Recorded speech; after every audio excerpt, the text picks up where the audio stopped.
Está potente la conversa de hoy. Tenemos un invitado que ya se los vamos a presentar, Adolfo Valderrama, colega, consultor. Estuvimos hablando de un tema que nos parece muy necesario y complementario a la narrativa reinante alrededor de los temas de equidad de género, a propósito del 8M, que es la vulnerabilidad masculina. Ambas tenemos vasta experiencia en temas de género y quisimos ver cómo lo hacíamos distinto y curioso para este 8M. Y concordamos en que hacía falta incorporar la perspectiva no solo del hombre, sino que cómo nos vamos entendiendo con estas nuevas masculinidades y cuánto tenemos en la agenda conjunta. Sabemos que no a todos les va a gustar y está perfecto. Si les causa curiosidad, escuchen. Y queríamos hacer una explicación breve de algo que hablamos en un momento, pero no lo explicamos durante, así que aquí va, el mismo Adolfo explicando a qué nos referimos con dominios disjuntos. Los dominios disjuntos tienen que ver con que nosotros los seres humanos tendemos muy fácilmente a colapsar dominios. Un dominio es un ámbito en el cual tú te puedes hacer cargo de él en forma separada. El disjunto tiene que ver que hay un ámbito que está relacionado, pero no necesariamente es causa-efecto. Por tanto, van en paralelo. ¿Qué hacemos los seres humanos? Agarramos un dominio como si fuera el producto del otro y los colapsamos. Un par de ejemplos. Mi jefe me evaluó mal porque me tiene mala. Un dominio es que me haya evaluado de la manera que me evaluó, que es lo más probable que tenga que ver con mi propio desempeño, y la otra es el tipo me tiene buena o mala. Yo colapso el dominio, yo por víctima que me evalúan mal porque me tienen mala, pero ahí no me hace a mí autorreflexionar sobre mi propia capacidad de hacer la tarea. Otro que es típico, la Andrea no me quiere porque no me llamaban todo el día. Una cosa es que me llame y la otra es que me quiera. Entonces yo colapso el dominio. Y en la relación de la convivencia es nefasto porque, ya no me querís porque no me llamaste. Y en el ámbito de lo que estamos hablando, de equidad de género, colapsamos muchísimos dominios. Entonces yo no puedo hablar de la vulnerabilidad masculina sin tener que colapsar lo que le pasa necesariamente a las mujeres. Y podemos hablar de las dos en forma separada, responsable e incluso complementaria. Entonces ahora yo tengo algo más que decir. Nuestro capítulo de hoy está abordado principalmente desde la lógica masculino-femenino muy cis, y lo sabemos. No podemos abarcar más en un solo capítulo, pero sí queremos hacerlo en otros, así que perdonarán la limitación. Nos hacemos cargo de eso también en la conversación, pero entendiendo que se trata de definiciones y identificaciones de género y no necesariamente de sexo o de otras extrapolaciones que se pueden hacer al respecto. Y ahora sí, les damos la bienvenida a este nuevo capítulo. Partiendo por Casa es un podcast de exploración y redescubrimiento de lo humano para revincularnos con nosotros mismos y con nuestro entorno. Es una invitación a tomar conciencia y responsabilidad de lo que estamos construyendo y a intencionar formas más saludables de vincularnos. Aquí, Macarena Riquelme y Andrea Donaire, partiendo por Casa. Buenos días, queridos auditores y auditoras que nos están escuchando hoy. Bienvenidos a un nuevo capítulo de Partiendo por Casa. Aquí estoy con la Maca. ¿Cómo estás, Maca? Hola, muy bien. Qué bueno. Con muchas ganas y anticipando harto este episodio. Bueno, porque tenemos un invitado. Estamos contentas porque a propósito y en el marco de la conmemoración del Día y Mes de la Mujer, quisimos hacer algo diferente esta vez e invitar a hablar de esto a un hombre que tiene una propuesta súper interesante desde la masculinidad y desde hablar de la vulnerabilidad masculina. Que me gusta mucho que se hable de eso y creo que es muy necesario para los temas de equidad en que la Maca y yo venimos trabajando hace harto tiempo también. Así que bienvenido, Adolfo. Muchísimas gracias por la invitación. Adolfo Valderrama por acá. Contarles que con Adolfo somos colegas, hemos trabajado juntos en algunos proyectos y me pareció muy interesante invitarlo a conversar. ¿Te parece, Adolfo, si les cuentas quién es? Si me tuviera que definir, se llama neogeneralista. El neogeneralista es alguien que agarra de distintas áreas de conocimiento y quiere, cual buena abeja, polinizar entre las áreas. Entonces, trabajo temas de liderazgo, trabajo temas de vulnerabilidad masculina, trabajo temas de filosofía y cómo se relaciona con liderazgo, filosofía estoica particularmente. Y ahora últimamente me metí a trabajar en unos programas que le llamo Creencias y Emociones en modo Open to Work. Estoy trabajando con cesantes, cómo pueden manejar sus emociones y sus creencias para estar mejor parados para los procesos de selección. Como que hago de todo un poco y si tuviera que resumir lo que hago, invito a la gente a tomar un mayor nivel de conciencia y por tanto hacerse de mejor manera cargo de su propia vida y su propio bienestar. Soy padre de 4, abuelo de 2, me casé nuevamente hace 3 meses atrás, así que estoy recién casado. Lo paso bien. Y hace 2 semanas atrás tengo tinnitus, así que ando con un pito en el oído. Pero creo que la filosofía estoica me llegó para eso. Me ha ayudado a aceptar mi destino. Ya le tengo hasta nombre, así que ya es mi amigo. Cuéntanos un poco desde dónde nace esta propuesta tuya de vulnerabilidad y cómo la relacionas tú o cuál es tu postura con respecto a los temas de equidad de género en general. Yo soy del grupo de personas, no sé si ustedes también lo son, que me ponían a definir como el yo también voy. O sea, invitan a alguien y yo también voy. Y probablemente por eso tengo tanto ámbito de acción. Entonces, en un momento me invitaron a trabajar tema de equidad de género el 2019. Y lo que me pasó, siendo muy pragmático, al poco andar en el mundo organizacional, me empecé a dar cuenta de que frente a determinadas personas yo tenía que empezar a pedir disculpas por ser hombre. Entonces dije, no, esto no me está gustando. Y me salí. Pero dije, a ver, me gustó el tema, ¿qué puedo hacer? Entonces me pregunté, ¿qué pasaría si yo invito a hombres a hablar de sus propias vulnerabilidades? Porque esto tiene que ver con que hay dos ámbitos. Si lo llevamos a la simplicidad del género, lo masculino y lo femenino, pero estamos viendo que pues, están haciendo las mujeres, y hicieron mucho y siguen haciendo mucho. Y hay mucho más que hacer también. ¿Y qué pueden estar haciendo los hombres? Porque en ese ámbito de lo masculino hay de todo. Y desafortunadamente en muchas ocasiones se toma el juicio de que es un saco donde somos todos iguales, y no lo somos. Entonces, creé lo que le llamé conversatorios de hombres valientes y vulnerables. Y el tema no fue menor en términos de los adjetivos, porque el vulnerable con el valiente iban ligados.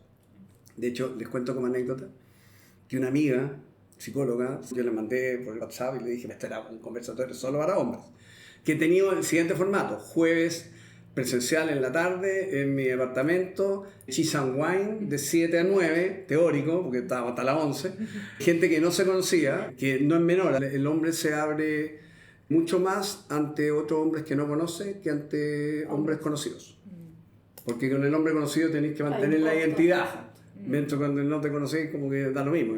Bueno, y esta niña manda el mensaje que yo mandé para invitar, y un amigo de ella le dice, oye, perdón el chilenismo, bien mariquita tu invitación. Me comentó, mi amigo me dijo esto. Entonces dije, bueno, este gallo no está para eso. Claro, no está o sea, el que más lo necesita, probablemente. Es que sabía ahí lo que me pasó y fue interesante. Autodidacta en este tema de género y de equidad de género y particular de masculinidad, me empecé a dar cuenta del continuo de los hombres. Sí. Ligados los movimientos, hay 12 movimientos en el continuo, que van desde los profeministas, aliados feministas full, a los misógenos abiertamente antifeministas. Por tanto, declarado, nada de cinismo, no, declarado. Yo, sin saber dónde me metía, encontré, después de harto estudiar, que yo estaba en un grupo, permítanme leerlo, que tiene un nombre bien interesante, se llama el movimiento mito poético.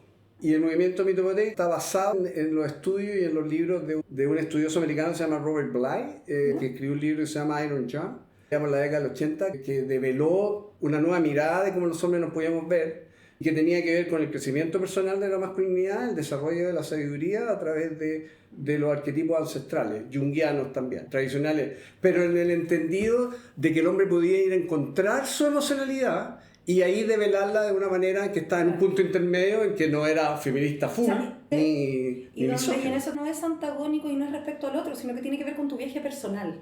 Absolutamente. No es frente a una narrativa que te instalan o cómo reaccionas frente al proceso del otro, sino que tiene que ver cómo te hallas en tu propio proceso y quién quieres ser y cómo te vayas autoidentificando, entendiendo que igual es en relación con un otro, es en interacción con un otro. Es que me encanta que plantees eso, porque mira, junto a estos 9, 10 hombres, ¿ya? Que no se conocían. La metodología de conversatorio, que me la facilitó una amiga que hacía conversatorios de mujeres migrantes en municipalidades. Yo tiraba una pregunta y tenían 5 minutos para responderla. Y por tanto no había conversación entre ellos. Lo que pasaba es que yo los 5 minutos te cortaba, ¿ya? Pero si tú la respondías en 4 minutos, teníamos que aguantarnos el minuto tuyo en silencio. Olvídate. O sea, los hombres no saben qué hacer con el silencio. Porque te lleva a la introspección ese silencio. Obviamente. Y es incómodo. Porque tenés que marinar en la información que te dieron, pero además en qué te pasa con esa información. Claro. Ya, me quiero volver un poquito para que avancemos, y porque creo que es muy pertinente justo lo que estamos hablando.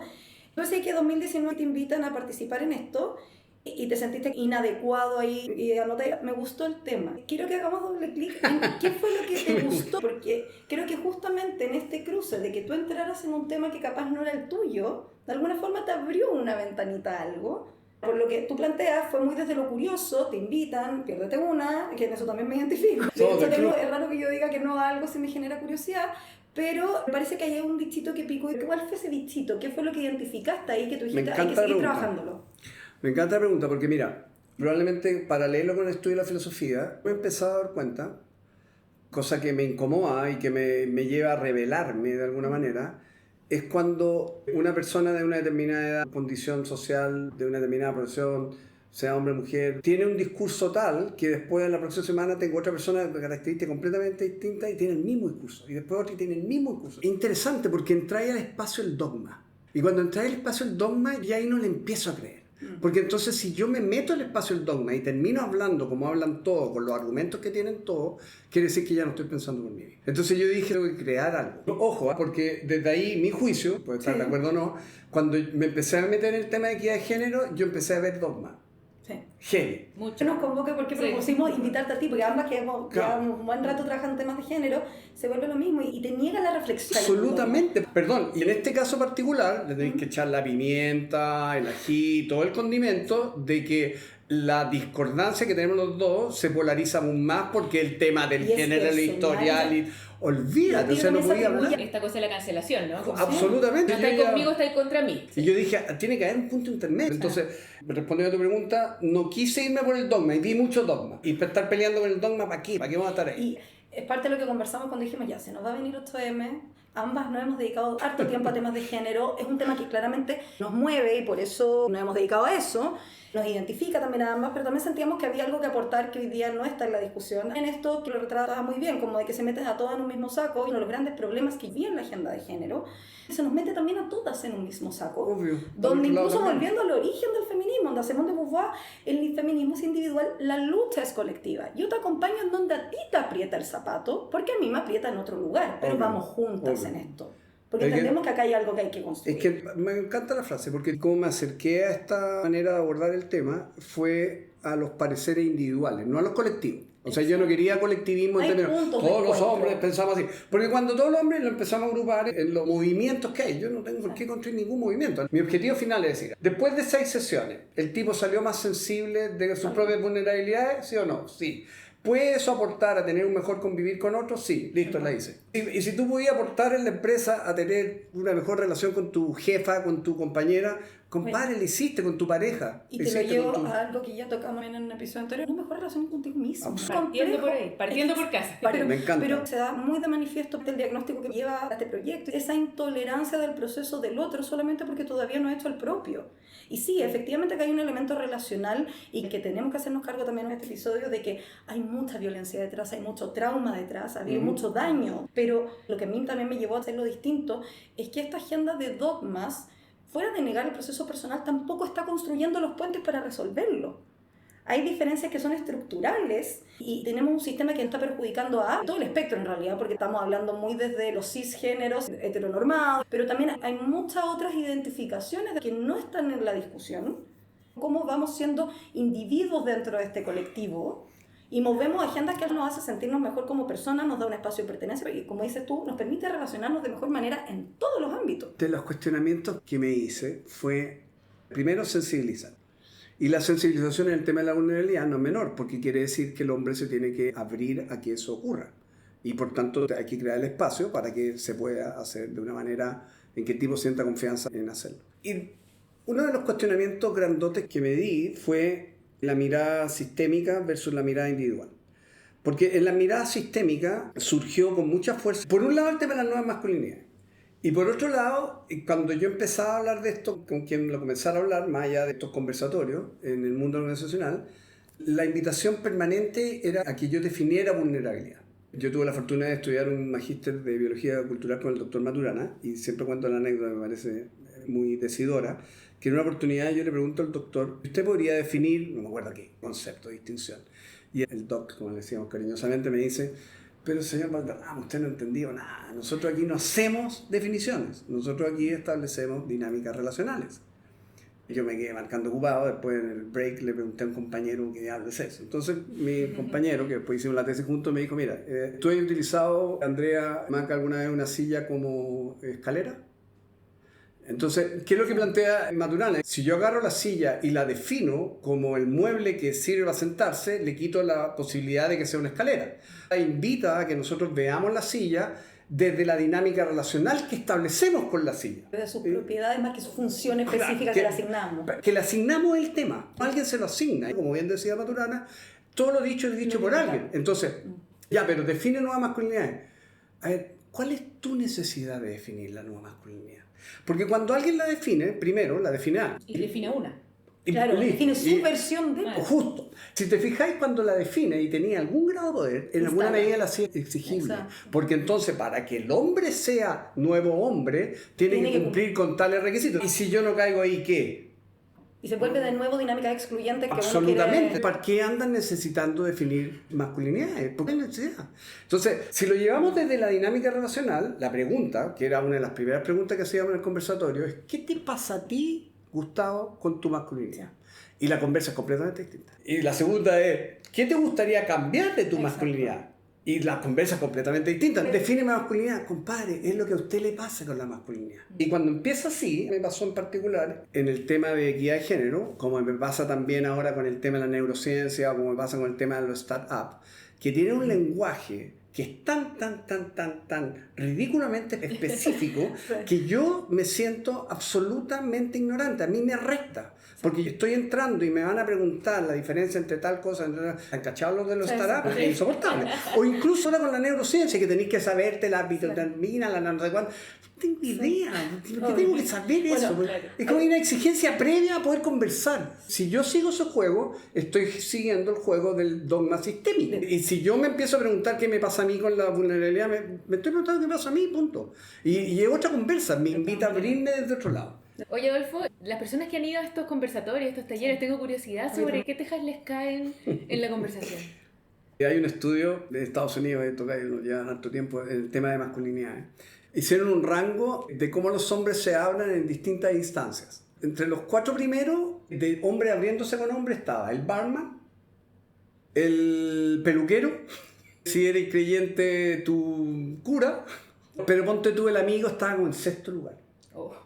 Y la pareja. Y la pareja también. Entonces, una característica que se dio, que fue re interesante. El conversatorio eran 2 preguntas por sesión, o sea, una pregunta, 5 minutos cada uno, y si tú eventualmente, por ejemplo, tú llamas a Andrés y tú querías responderle a Gustavo respecto a lo que Gustavo dijo en tus 5 minutos, tema tuyo.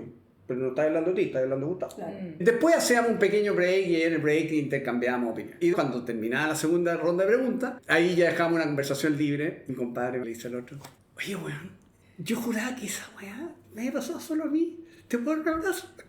Porque él juraba que a los 18 años que le había pasado a él, no lo había conversado con nadie, pero ahora, 28 años después, los gallos terminaron así como, wow, ¿qué nos pasó que no compartimos esto? Y en el contexto determinado, lo que sea, que no lo pudieron compartir. Empezó una dinámica en que los gallos, wow, parece que no soy único. Hay un grupo de personas que no nos han mostrado nunca y lo está pasando lo mismo. Justo estábamos hablando hace un rato con la Maca, que a las mujeres nos pasa exactamente lo mismo cuando abrimos temas más profundos, ¿no? Sobre todo los que tienen que ver con temas como de vergüenza, de dolores, de inseguridades.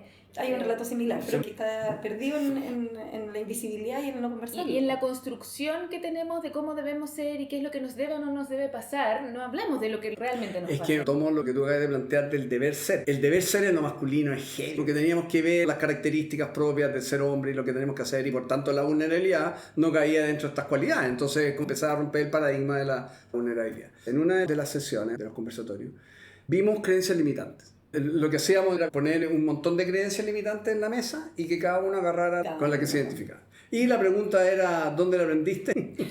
¿Y qué utilidad te sirve? Y ahí te empezaban a cuestionar, chuta, ten cuidado, ¿dónde la aprendí? ¿Cómo cuál había? Si lo voy a hacer, lo tengo que hacer bien. Y el esfuerzo no vale la pena si no logro la meta. Me la tengo que poner solo. Muy del hombre fuerte. Y aparte exacerbando un individualismo heavy. Muchas veces, muchísimas veces. También te predispone a un tipo de relación en que te dejo entrar hasta cierto punto porque lo otro lo tengo que hacer por mi cuenta. Me encanta eso, porque les cuento a continuación que hicimos en pandemia con mujeres hablando de vulnerabilidad masculina. Otro fue el tema de los mecanismos de defensa. Invitamos a los hombres a develar sus mecanismos de defensa. Nuevamente, un círculo, y en la parte exterior del círculo pusimos un montón de mecanismos de defensa. Ponte tú, mecanismo de defensa muy bueno en los chilenos, hombres, es la talla. Se está poniendo complicada la conversación, me va a llegar a mí, yo tiro la talla y les vio la cuestión. Y Tenés la de póker, porque tiráis la talla por y no... supuesto, y cambiar la emocionalidad de la conversa, cambia todo. Otra es que yo veo que va a llegar a mí, uy, perdón, me están llamando, me paro y me salgo. Racionalizar y un montón de mecanismos de defensa. Pero una vez distinguidos los mecanismos de defensa, que fue precioso, invitamos a los hombres a ver cuáles son las emociones ocultas que están protegiendo con esos mecanismos de defensa. Porque defienden algo, ¿cachai? Y ahí estaba la culpa, la vergüenza, el no ser suficiente. Y todos son temas relacionados con la vulnerabilidad, porque tiene que ver con no expresarlo, ¿cachai? Entonces, ¿el formato cuál es? Yo tengo un sentimiento profundo, que tengo el mito irreal de que es biodegradable, porque, sorry, no es biodegradable, ahí está, y se va a quedar. Léete El caballero de la armadura oxidada, ahí está. Y si tú sigues utilizando los mecanismos de defensa, ahí está ya. O sea, no va a desaparecer, compadre, tú estás jugándote en contra. Y por tanto vais con una emoción cargada de que no podéis develarla, porque tenía el juicio y la creencia de que al develarla tú te vayas a volver más débil, más lo que sea. Probablemente lo peor es que te sitúas desde un punto de origen, desde un prisma en que la experiencia de todo lo demás es a través de ese filtro. Y por tanto establecer las relaciones desde ahí. Y te instala una autonarrativa que es solo más viciosa y alimenta ese ciclo. Ahí es donde también es importante abrir estas conversas en confianza, y en eso comparto contigo. Se ha hecho mucho el estudio de ciertas dinámicas, y lo conversamos también con la Andrea, que tienen que ser entre mujeres. Hay temas de confianza, hay temas que las mujeres no tocan si es que hay un hombre presente, aunque sea mayoría. Basta que haya un hombre presente para que cambie por completo la dinámica y para distintos lados, pero saca otros deberes ser de las mujeres. Sí. Desde la que se siente que tiene que ser más coqueta porque está buscando esa validación masculina, la que de frente no se permite ser vulnerable porque se siente violentada porque hay un hombre presente. Entonces hay espacios que solamente se dan entre mujeres si se cuida eso. Pero claro, requiere esta conversación de entender, así como nos pasa entre nosotras, que si bien somos todas muy distintas, sí nos podemos dar cuenta que hay experiencias comunes, sí nos damos cuenta que hay un relato medio parecido entre nosotras. Usted tiene un plus, ¿eh? Yo creo que nosotros tenemos permitida la vulnerabilidad. Es que es el plus. Te cuento la experiencia. En pandemia, tengo una muy buena amiga, la Ceci Calderón. Ella es coach chilena, vive en Florida, en Weston. Y nos conocimos, estudiamos, lo hicimos. Y aprendí de ella que ella era certificada con la Brené Brown en temas de vulnerabilidad. Entonces la invité a hacer un taller para mujeres sobre vulnerabilidad masculina, virtual, plena pandemia. Llegaron 30 mujeres. Yo, hombre solo, a Ceci, los dos facilitamos y lo repetimos. Lo hicimos 2 veces con otro grupo de mujeres el posterior. Hicimos 5 preguntas y veamos un continuo de la vulnerabilidad. Extremo del continuo, lo más lejana posible, no es mi amiga, no quiero ser mi amiga, la mantengo lejana. Al continuo de mi amiga irreemplazable, la tengo presente todo el día. Hicimos a las mujeres votar donde ellas consideraban que estaban presentes. Por ahí tengo los datos. ¿Con respecto a quién? ¿Cómo te vivís tú tu vulnerabilidad? ¿Qué tan amiga? Mi propia relación con la vulnerabilidad. Bueno, perdón, Adolfo, ¿pueden definir vulnerabilidad? No te vamos a definir nada. Lo que tú crees que es la vulnerabilidad es punto. Porque cuando yo me la defino de una manera, si me la defino negativamente, mi relación va a ser baja. Claro. ¿Te fijas? ¿Quién soy yo para definirte? Es tu dinámica relacional. Segunda pregunta. ¿Cuál crees tú que es la percepción o la relación que tienen los hombres, permítanos la generalización, con la vulnerabilidad? Y volvemos a lo mismo, tu propia aproximación de lo que entiendes por hombre. Justo. ¿Y qué tipo de hombre? Okay. Saco que los metí, ya listo. La lógica, ¿cuál fue? Si ustedes lo pueden predecir. Que la relación de las mujeres fue mucho más cercana a ser amigas de la vulnerabilidad y de los hombres más lejanas. ¿Ya? Claro. Tercera pregunta. ¿Qué te pasa a ti con los hombres vulnerables? Hicimos un mapa de 9 palabras: conexión, ternura, o sea, puro adjetivo verbal, como en buena. Una cuarta pregunta: ¿qué crees tú que les pasa a los hombres cuando ellos muestran la vulnerabilidad ante ustedes, mujeres? Se sienten pisando huevos, no saben qué hacer, se vuelven torpes. Quinta pregunta: ¿qué tanto te gustaría los niveles de vulnerabilidad en tu pareja? Regular corto. Claro, ¿cómo te querés cortar el pelo? Regular corto. Pero ¿por qué? Porque como que me encanta la vulnerabilidad de hombre, pero a mi compadre hasta por ahí no va. Y tal vez porque tenemos pocas herramientas para relacionarnos desde ahí. Porque tiene 2 aristas. Por una parte, esperamos entonces que el otro no lo sea. Yo tengo permiso, tú no. Está muy normalizado que yo puedo ser vulnerable, pero no podemos ser 2 vulnerables en la relación. Pero alguien tiene que ser fuerte.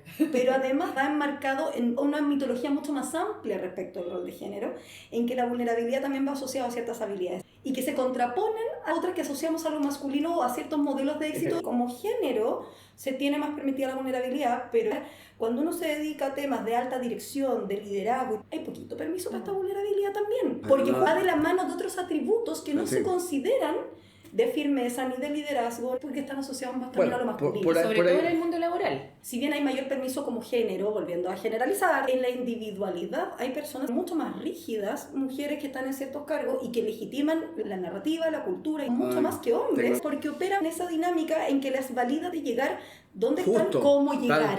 Tal cual. Y por tanto juegan el rol. Fue muy buena la experiencia con mujeres, de verdad fue muy buena. Y empecé a hacer unos talleres con hombres. Entonces se inscribió en Uruguaya, era virtual. Yo había dicho en todos los flyers que eran solo hombres. Y llegó en Uruguaya, no sé, 20 hombres y ella. 7 de la tarde un día X. Digo, Silvana, pucha, sorry, te queremos pedir que te vayas. No sé cómo te lo veía, fui súper torpe igual, porque no leíste que este era puro hombre, entonces no me quiero quedar. Y le dije, mira, ¿sabes lo que pasa? Si tú te quedas, la naturaleza y la forma de nuestra conversación va a ser distinta que si tú no estás. Y nosotros queremos estar el puro hombre. Lo entendió y dijo, ya, cuando hagáis uno mixto, por favor, invítame. Leí un estudio que planteaba que si hay 9 hombres conversando y llega una mujer, el tema cambia mucho más radicalmente que si hay 9 mujeres conversando y llega un hombre. Sí. Porque las mujeres pueden sostener la conversa que los hombres no. Entonces, lo que me pasó, y quizás relacionando lo organizacional, es que había 3 opciones. Una, hacer talleres solo para hombres, otra, hacer talleres solo para mujeres sobre vulnerabilidad masculina, y la otra, hacer los mixtos. Así que he hecho de todo un poco. De este tema de los arqueotipos, compré un libro en España que se llama El gesto de Héctor. El gesto de Héctor es probablemente el mejor libro de paternidad que se ha escrito. Es de un psiquiatra junguiano italiano, no recuerdo el nombre. Hace un recorrido de lo que ha sido ser padre a lo largo de la historia. Muy buen libro. Y llega al momento actual de lo que significa ser padre hoy y de todas las luces y sombras que están ocurriendo. Plantea particularmente el gesto de Héctor. Es que Héctor es el hijo del rey de Troya, que Aquiles lo reta, desafía, y él, considerando que Aquiles era el campeón, la posibilidad de que muriera era alta, se va a despedir de su señora y de su hijo. Un bebé, estaba en los brazos de la cuidadora. Y cuando llega a despedirse de él, le tiran los brazos, él andaba con su casco de guerra, para la batalla, y el niño se pone a llorar, obviamente. Entonces la señora lo queda mirando y le dice, sácame el casco. A ver, amigo, llegué a la habitación. Y el tipo saca el casco y ahí el niño lo abraza, se despide de su señora y se va. Y bueno. Y ahí lo empecé a relacionar con el símbolo de la masculinidad. El símbolo de la masculinidad tiene 2 elementos. Tiene una lanza que va en forma noreste, y por otro lado tiene un círculo. Esto está basado en el dios de la guerra, Marte. Por tanto, está en la lanza y el escudo, el círculo del escudo. Y si tú fijas, el gesto de Héctor devela ambas cosas. Porque tiene que ver con que yo tengo una lanza con la cual atacar y un escudo con el cual defenderme. Con escudo y con lanza no hay conexión. Soy impenetrable desde tú hacia mí, exacto, pero también no hay conexión desde mí hacia ti. Leía un psicólogo que sería interesante de que este escudo se convirtiera en un círculo donde nos empezáramos a ver hacia adentro.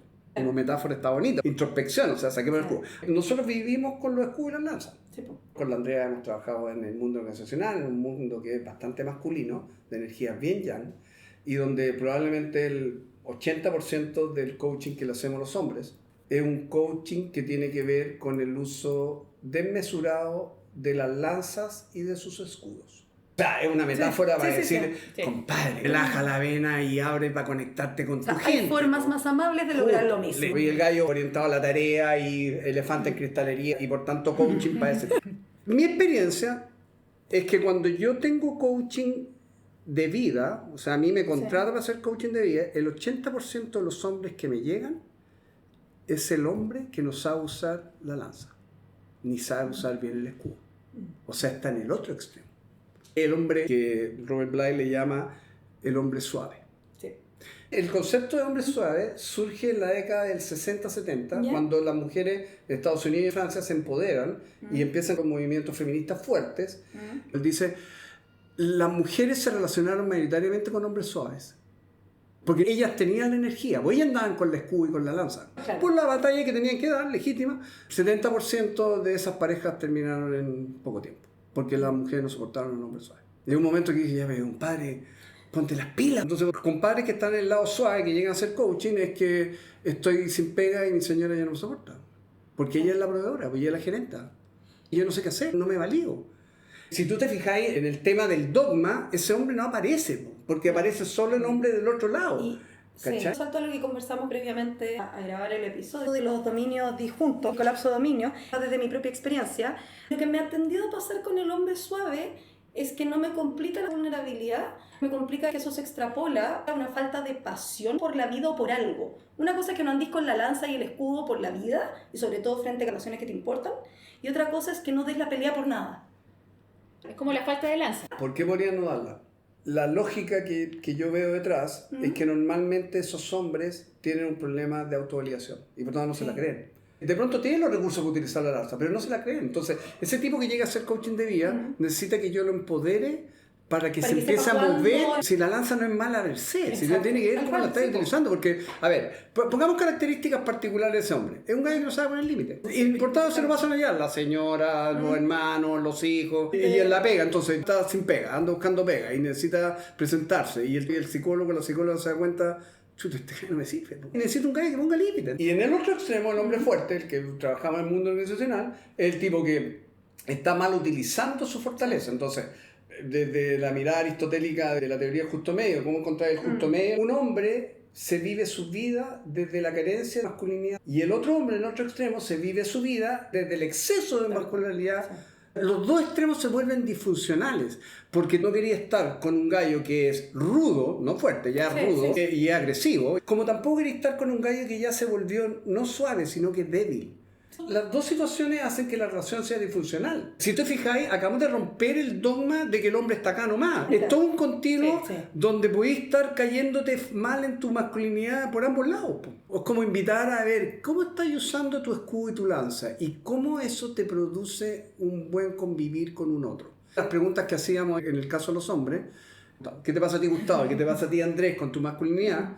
Las preguntas siguientes, Gustavo, ¿qué le pasa a tu pareja con tu masculinidad? Y ahí cuando yo meto al otro, wow, es bonita la reflexión porque estoy llevando un convivir que no es guapo. Y estos puntos de quiebre, de estas creencias que uno tiene o estas edificaciones que uno tiene, cuando se están volviendo complejas en lograr tus objetivos y sobre todo en lo relacional, en encontrar este lugar en el mundo, en poder conectarte con otro, en poder compartirlo con otro. Cuando te das cuenta que esta edificación que pareciera que te sirve como mecanismo de defensa, de no conectarte con ciertos dolores, se vuelven contraproducentes en el ejercicio de una vida también más plena y como de distintos ámbitos donde podáis realizarte y podáis conectarte. Permíteme extrapolar al mundo organizacional. Por ahí leí unos filósofos franceses que hacen la distinción entre dogma y teoría y ellos plantean que el dogma es una teoría cerrada. La teoría es un espacio de conocimiento que puede morir, intencionalmente deseable que muera, dado que surge una teoría posterior, mejor, que la mate. Entonces mi hipótesis es que nosotros necesitamos, más allá del dominio disjunto, del dominio particular de lo que están haciendo las mujeres en las organizaciones, es entrar a hablar de la sensibilidad, de la vulnerabilidad respecto a lo masculino. Porque eso tiene efecto colateral con lo otro. Sin embargo, me pasó hace un tiempo atrás, me acerqué a una de estas entidades de comunidad de mujeres y les presenté mi programa, lo que yo he estado haciendo. Una mujer me dijo, oye, está bien bonito tu programa, pero ¿sabes que este es el tiempo de las mujeres? No dije nada, pero hay algo que no estáis viendo, si esta cuestión no es de a uno, lo que estoy viendo hoy día en redes sociales. La mujer tiene una capacidad de congregación y de juntarse usted en la comunidad tanto. Y son poderosísimas, yo las envidio. El año pasado, un psicólogo de la Católica, Pedro Guerra, habló sobre el cabo suelto. Leo textual, dijo, el cabo suelto en la lucha por la equidad de género es la participación masculina en los esfuerzos de equidad. Llamado a una mayor consideración de los hombres en el ámbito laboral, marca el siguiente paso. El problema es que la presencia y la audiencia ha sido solo femenina. Sí. Un monorrelato y volvemos al problema también de lo dogmático, y que se pierde la discusión y la reflexión y por ende la solución. ¿Y qué hago yo como hombre? Si yo soy consultor independiente, pero si yo trabajo en una empresa y estamos en monocromático, pongámoslo así, no hay diversidad de color desde ahí y por tanto un dogma que tiene argumentos bien establecidos y bien claritos que se repiten en forma constante. Yo como hombre, ¿qué hago? Me hago el muertito. Claro que esta conversa no es para ti. Pues, obvio, porque yo no Entonces, me siento invitado. La agenda tampoco te genera interés. Justo. Por ende, tampoco te invita a revisar lo que tengáis que revisar desde tu parte y tu propia conducta. Entonces, ¿qué pasa? El péndulo se empieza a ir por otro lado. Y tenemos un Milei, tenemos un Trump, y empiezan a cerrarse los programas. Genera un rechazo y una aversión contraproducente al objetivo inicial. Instalaron estas dinámicas y estos temas desde una narrativa única que va a requerir mucha apertura y cerrar ciertos ciclos para poder abrirlas nuevamente desde otra versión. Mira, en noviembre del año pasado hice un taller en un banco virtual donde me invitaron por tema de certificación de equidad de género, tenían que hacer un taller de masculinidad. Entonces le dije, la colega consultora me invitó, Adolfo, podía hacer esto. Me pasó un esquema de lo que ellos querían, que en el extremo del continuo era bien tirado por profeminista. Yo le digo, yo no hago eso. Yo estoy aquí al medio y yo planteo el tema desde los hombres. Si queréis, yo hago esto. Ya, y me lo aceptaron. Llegaron 60 personas online, estaban en todo Chile. Muchos hombres, la mitad hombres. Fue la raja. Sí. Esa es la encuesta del continuo. Los hombres salieron más cercanos a la vulnerabilidad que las mujeres. Una mujer preguntó, ¿y por qué crees tú que sea eso? Porque esta invitación no fue obligatoria. Por tanto, llegaron los hombres que están interesados a hacer esto. Y en ese espacio del anonimato decir, yo puedo decir que estoy ok con eso. Y por ahí deberían dar. ¿Cómo nosotros sensibilizamos a que los hombres se empiecen a conectar, ¿no?, desde los malditos mitos que tenemos de la vulnerabilidad, romper esos mitos y poderle? De todas maneras, yo sumaría algo que hemos hablado con la Andrea respecto a otros temas. Y yo se lo achaco harto al derecho penal occidental, que no se separa culpa de responsabilidad.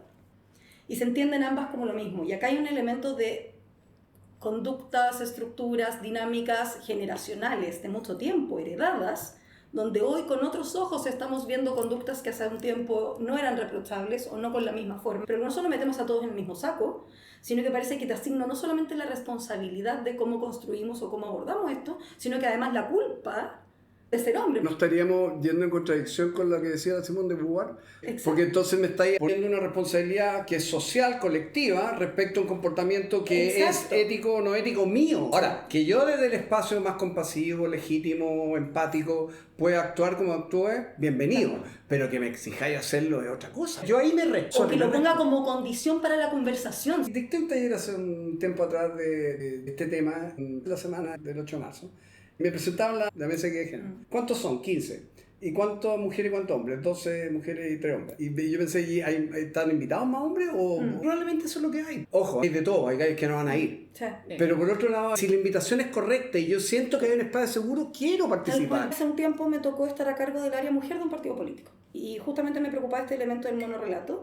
Y para el 8M de hace 2 años, porque creía que era necesario la discusión interna del partido, abrir la discusión de cuál debía ser nuestra postura respecto al feminismo. Esto es un partido liberal contra este monorrelato. Abrir la conversación a hombres y mujeres de por qué el feminismo es liberal y debiera ser algo que debiéramos abrazar. Además de volver más amable cuáles son estas batallas que estamos dando las mujeres desde un lenguaje que está súper instalado, pero no nos damos el tiempo de explicar de dónde viene o por qué se construye así. Desde el techo de cristal a un montón de otras cosas. Bajo estos documentos, breve y todo, pero hice el ejercicio de enviárselo particularmente a la base de datos. Lo compartí con quienes yo había tenido contacto uno a uno y mandarles el documento. La respuesta que tuve fue impresionante, favorable a morir, que no lo habían entendido nunca de esta forma, de que también les permitió abordarlo desde la privacidad, leerlo cuando querían, si es que querían, en calma, pelear con la cuestión o no, pero el hecho no solo de que se les incluyera, sino que no se les tratara ni de forma infantil de tú no lo entiendes, ni tampoco del, oye, tú eres culpable por no entenderlo, te lo voy a explicar. Y muchos que en realidad no solo entendieron distinto la agenda, sino que el ejercicio, estaban mucho más abiertos a participar de los conversatorios que generábamos como área del partido. Y por lo menos yo creo que con Andrea estábamos súper resueltas, hagámoslo distinto, invitemos a un hombre, aunque nos funen.